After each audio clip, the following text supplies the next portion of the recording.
পড়ছে বৃষ্টি, ইচ্ছে হয়েছে একটু চাউমিন খাবো।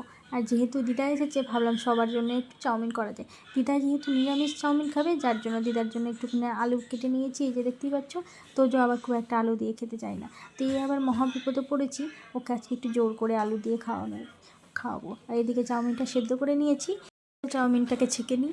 আর এদিকে আমি কড়াইয়ে তেল গরম করে নিয়েছি, তার মধ্যে আলুটাকে হালকা হালকা করে একটু ভেজে নেব। হালকা বলতে বেশ একটু ভালো করেই ভাজতে হবে, না হলে না একটু কাঁচা কাঁচা গন্ধ আসবে। এই যে দেখো, আলু আর কাঁচা লঙ্কাটাকে দিয়ে দিলাম, দিয়ে বেশ ভালো করে একটু ভেজে নেব। এর জন্য হবে নিরামিষ চাউমিন। এই আলুর মধ্যেই চাউমিনটাকে দিয়ে ভেজে নিয়ে দিদার জন্য তুলে নিয়ে তারপরে আমাদের জন্য করব।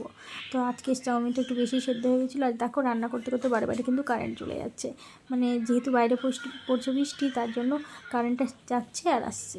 তার জন্য তুলে রেখে যেন মাঝখানে একটু জায়গা করে নিয়েছি। আবার এগুলোকে ঢেলে আবার ডিম ফাটিয়ে দিয়ে করব, তার জন্য একটু মানে শর্টকাটে, যে মানে যত শর্টকাটে হয়। তো আমরাই তো ভাবো, যার জন্য মানে যত শর্টকাটে করা যায়। তো তোজো তো ভীষণ খুশি, মানে আজকে অনেক দিন পর চাউমিন করা হচ্ছে। আর এগুলো বাড়িতে করলে না বেশ আনন্দই লাগে। তো খুব একটা বাড়িতে করা হয় না।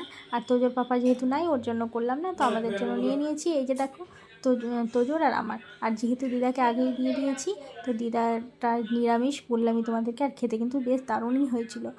চাউমিন দিয়ে আজকে সন্ধ্যের টিফিনটা দারুণ জমে গেছে।